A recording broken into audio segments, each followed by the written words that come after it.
जो जैसे ताजमहल में वाइट के नाम से जाना जाता है, तो ताजमहल में मकराना पत्थर लगा हुआ है। और मकराना पत्थर जो है वह उसमें लाइनिंग है, इसमें आपको कहीं लाइनिंग नहीं दिखाई दी। आश्रम को इसमें ताजमहल से भी ज़्यादा महंगा पत्थर इसमें लगाया गया है। इन्होंने कहा, बाबा ने कहा कि हमने ताजमहल कई मरतबा हमने गया है, सिर्फ वहाँ पे देखने के लिए पत्थर कौन सा इस्तेमाल हुआ है, इसी आश्रम में विदेशी पत्थर का इस्तेमाल किया गया है। और आश्रम में ऐसा संभव तो नहीं है, पूरे बिहार में नहीं है। पूरे बिहार में नहीं है। अच्छा, बिहार का ये अद्भुत आश्रम है। ये अद्भुत आश्रम है। आश्रम पत्थर में भी कोशिश किया गया है कि हिंदुस्तान में इतना वाइट पत्थर नहीं है, तो इसलिए इसको विदेश से मंगवाए। में कहाँ से सर? वियतनाम से। वियतनाम से पत्थर आया है इस महल को बनाने के लिए। देख रहे होंगे बिना इंजीनियरिंग के इसको डिजाइन किया गया है। बाबा ने कहा कोई इंजीनियर नहीं है, हमने जब मेरा विचार में आया अपना विचार को सोचते गया और इस तरह से ढांचे को बनाते गया। पर्यटक स्थल तो हो ही गया है, हो ही जाएगा। ये बिना इंजीनियर के इतना बड़ा नोट स्ट्रक्चर बनाया इंजीनियर, गया कोई है। इंजीनियर नहीं। बड़ी और जहाँ तक समाज जिसको दुत्कार देता है, बहिष्कृत कर देता है, उसको आश्रय यहाँ मिलता है। ये आश्रम। चलिए नमस्कार, स्वागत है आपके मेरे चैनल में और मैं हूँ आपके साथ यूनुस। आप बिहार का एक अद्भुत आश्रम देख रहे होंगे स्क्रीन पे। दिखाइए एक मरतबा अशफाक भाई, दिखाइए इस आश्रम को। इसमें ताजमहल से भी ज़्यादा महंगा पत्थर इसमें लगाया गया है। इन्होंने कहा, बाबा ने कहा कि हमने ताजमहल कई मरतबा हमने गया है, सिर्फ वहाँ पे देखने के लिए पत्थर कौन सा इस्तेमाल हुआ है, इसी आश्रम में विदेशी पत्थर का इस्तेमाल किया गया है। और जो ताजमहल में पत्थर का यूज़ किया गया है वो इंडिया में भी मिलता है। हम दिखा रहे हैं, हालांकि पंजाब में इस तरह के बड़ा बड़ा महल देखते होंगे आप लोग, लेकिन सिवान जिला में भी एक बहुत बड़ा महल है। लेकिन गोपालगंज में अगर प्रकाश डालिएगा ना, तो गोपालगंज का ये आश्रम है। यानी गरीब गुरबा लोग इसमें आएंगे और इस पर अपना रहेंगे, खाएंगे, पिएंगे, वस्त्र भी यहाँ से अपना ग्रहण करेंगे और तमाम लोग यहाँ पर रहेंगे बिल्कुल फ्री में, कोई उनका चार्ज नहीं होगा। आप लोग देख रहे होंगे वाकई में जो खूबसूरती एकदम वाइटनेस चमक रहा है, इसको मेंटेनेंस न करवाने के लिए बाबा ने कहा कि ज़िंदगी कितना दिन की है, लेकिन इसको मेंटेनेंस न करवाने के लिए एकदम वीआईपी क्वालिटी के स्टील लगाया गया है, जो कि जंगला हो और चौकट हो। हालांकि लकड़ी लगाया जाएगा तो घुन जाएगा, ये उसमें टाणा भी पकड़ सकता है, लेकिन इसमें कुछ नहीं लगाया गया है। और ग्लास लगाया गया है जो कि कभी इसको मेंटेनेंस न करना पड़े। दीवार को पेंटिंग न करने के लिए जो कि विदेशी पत्थर लगाया गया है, जो कि कोई भी दिक्कत ना हो। आप लोग अंदर का ग्राउंड का देख रहे होंगे, हम ग्राउंड का दिखाएंगे। और जिन्होंने बाबा बात कहा कि हम पत्थर इसमें काफ़ी दूर दूर से लाए हैं, पैसा अनथा लगा है, अनलिमिटेड लगा है, कोई लिमिट नहीं है। ये बिहार का दृश्य है और ये गोपालगंज का दृश्य है। और गोपालगंज ये पहला आश्रम है कि बिहार में अव्वल नंबर पे, बिहार में 1 नंबर पे ये गोपालगंज का ये कई करोड़ रुपया लगाकर इसको बनाया गया है। बाबा ने कहा कि इसमें लिमिट नहीं है। और एक बड़ी खूबसूरती बात है इसमें ना, कि कोई इंजीनियर नहीं लगा है। आप लोग स्क्रीन पर देख रहे होंगे बिना इंजीनियरिंग के इसको डिजाइन किया गया है। बाबा ने कहा कोई इंजीनियर नहीं है, हमने जब मेरा विचार में आया अपना विचार को सोचते गया और इस तरह से इस ढांचा को बनाते गया। हम अंदर से भी आपको दिखाएंगे और बाहर से भी दिखाएंगे और बाबा से भी बातचीत भी हम लोग करेंगे, आखिर बाबा ने क्या कुछ कहा इस आश्रम को लेकर। हालांकि काफ़ी खूबसूरत बना है, चारों एंगल से देखिएगा ना, इसका खूबसूरती कम नहीं है। काफ़ी पैसा लगा है, बाबा ने खोलकर नहीं बताया कि कितना पैसा लगा है। हालांकि बिहार का सबसे बड़ा हाथीसार इनके पास भी है और बिहार में ही गोपालगंज को अव्वल नंबर पर जा रहा है अगर बातचीत किया जाएगा तो। चलिए अंदर से भी दिखाएंगे हम आपको। और अगर आप भी सुने होंगे तो बिल्कुल आप यहाँ पे आइए। बाबा ने कहा कि आप यहाँ पे पर्यटन स्थल की तरह आकर आप इसको देख सकते हैं, आनंद ले सकते हैं। हालांकि आधा किलोमीटर में सिर्फ इसका ब्रिज बनाया गया है, क्योंकि वहाँ से गाड़ी आएगी और गाड़ी से सीधे प्रस्थान करेंगे इस आश्रम में और वहाँ पे चप्पल निकालेंगे लोग और सीधे अंदर चले जाएंगे। अगर आप भी देखना चाहते हैं ये खूबसूरत नज़ारा, तो गोपालगंज ज़िला का डंगसी ये गांव है। और इस डंगसी गांव में किसी से भी पूछिएगा आखिर बाबा का आवास किधर है, फ़ौरन वो लोग बताएंगे कि डंगसी में चले जाइए, नहर के बगल में बाबा का ये आवास होगा और दूर से ही खूबसूरत ये नज़ारा दिखाई देता होगा। अंदर का सीन है, एक मरतबा कहेंगे दिखाइए। ये गोपालगंज जिला का जो अद्भुत नज़ारा आपको बाहर से दिख रहा था, वाकई में ये कम खूबसूरती नहीं है, जो कि अंदर से भी इसका नज़ारा देखिएगा आप। तो ये अंदर से नज़ारा है, सिर्फ मार्बल का पत्थर लगाया गया है।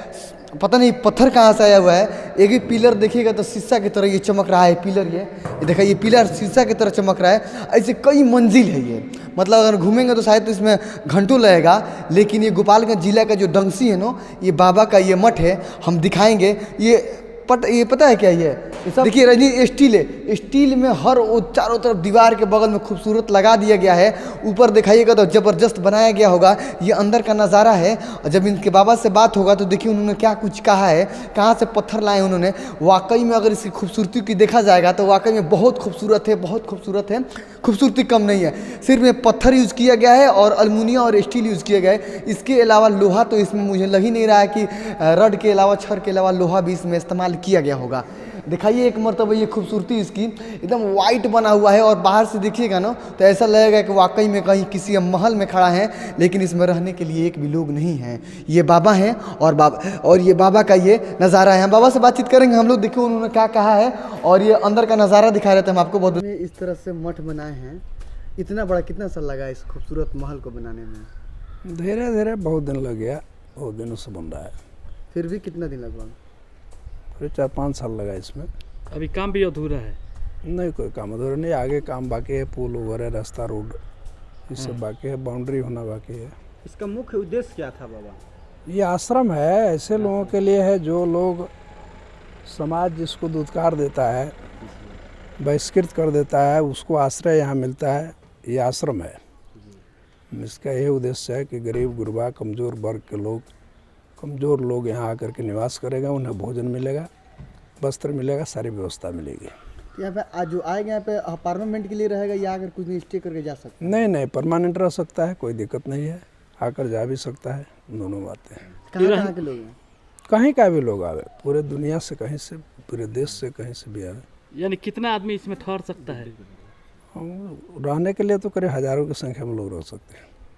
तो बाबा ये कहाँ से इतना पत्थर जो लाए हैं, कहाँ से? बिहार से आया है कि आउट ऑफ बिहार से सब? नहीं, बिहार में और तो पत्थर नहीं है, ये देश के बाहर का है।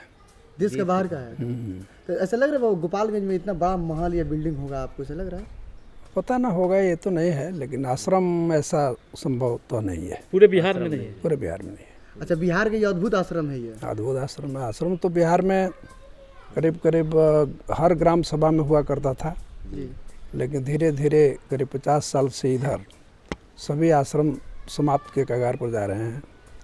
आप लोग सिवान जिला से बिलोंग करते हैं जी। और सिवान जिला में भी एक बहुत बड़ा आश्रम धनौती था जो ख़त्म हो गया।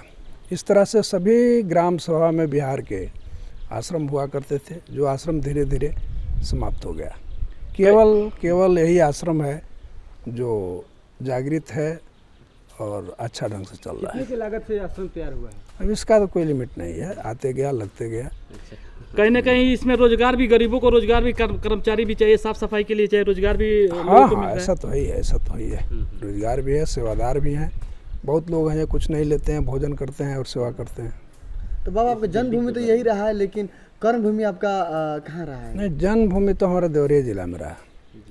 देवरिया जिले में रहा है? हाँ, ये कर्मभूमि रहा, बचपन से यहीं रहे और इसलिए उद्देश्य था कि इस आश्रम को, इस जगह को सुंदर से सुंदर बनावें और उसी पर काम हो रहा है। आने वाला दिन में देखा जा सकता है कि ये पर्यटन स्थल भी बन सकता है। पर्यटक स्थल तो हो ही गया है, हो ही जाएगा। और उद्देश्य वह है कि सारे शहरों में, बड़े बड़े शहरों में चूँकि पर्यटक स्थल हुआ करता है और मेरा नेचर है कि जहाँ जो कुछ नहीं है वहाँ कुछ होना चाहिए। इसलिए ग्रामीण क्षेत्र में हमने शुरू में उत्तर प्रदेश में ग्रामीण क्षेत्र में महिला महाविद्यालय बनवाया, जो पहला हुआ, यूनिक हुआ गाजीपुर जिला में। तो हमारा सोच भी ऐसा ही है कि जहाँ कुछ ना हो वहाँ बहुत कुछ होना चाहिए। आप राजनीतिक रूप से भी आते हैं, कहीं ना कहीं ऐसा तो नहीं है कि राजनीतिक रूप से इस आश्रम को तैयार किया गया? नहीं, राजनीति तो अपनी जगह पर है। राजनीति में तो हर किसी को रहना है। जब सबको, पूरे देश के सभी जनता को वोट देने का अधिकार है, वोट देने का अधिकार है, तो राजनीति में रहने का भी अधिकार है। क्या उम्मीद लगाया जा सकता है बाबा से आगे वाले दिन में? अब मेरा तो जीवन ही समाज सेवा के लिए है। जब तक मैं रहूँगा समाज का सेवा करता रहूँगा। आश्रम के बारे में बताइए कि इसका डिजाइन से लेकर सब कुछ, इंटीरियर से लेकर जो भी डिजाइनिंग किया गया है, उसमें किसका सबसे बड़ा योगदान है? इसमें कैसे बनाई, कैसे विचार है? कोई इंजीनियर इसमें काम नहीं किया है। यह जो है अपने विचार से, परमात्मा की कृपा से विचार में आते गया, वैसे वैसे बनते गया। बिना इंजीनियर के इतना बड़ा नॉट इंजीनियर, कोई इंजीनियर नहीं। और जहाँ तक आप देखें कि इसमें स्टील का काम हुआ है, तो हिंदुस्तान में पहला ये काम हुआ है जो, आप शायद उसको समझ पाएंगे कि नहीं, जो चौखट और जंगला होता है उसमें पताम बनाया गया है। पल्ला लगाने वाले को पताम कहते हैं, चौखट को। जी। तो पहला मैंने आविष्कार करवाया जिंदल में हम्म, कि स्टैंडर्ड ऐसे स्टील का भी पताम बन सकता है। चूँकि ये आश्रम है हम्म, और इस तरह का यहाँ काम किया गया है कि जो बार बार इसका मेंटेनेंस ना हो पाए, ज़रूरत ना पड़े, जी जी। तो स्टैंडर्ड स्टील लगा है कि ये कभी ख़राब नहीं होगा। और चौखट, जंगला, दरवाज़ा, पल्ला, ये सब स्टैंडर्ड ऐसे स्टील का लगाया गया है। सर, पत्थर में भी कोशिश किया गया है कि हिंदुस्तान में इतना वाइट पत्थर नहीं है, तो इसलिए इसको विदेश से मंगवाए, विदेश में कहाँ से सर? विदेश वियतनाम से। वियतनाम से पत्थर आया है इस महल को बनाने के लिए, हाँ, इस आश्रम को बनाने के इस आश्रम को बनाने के लिए।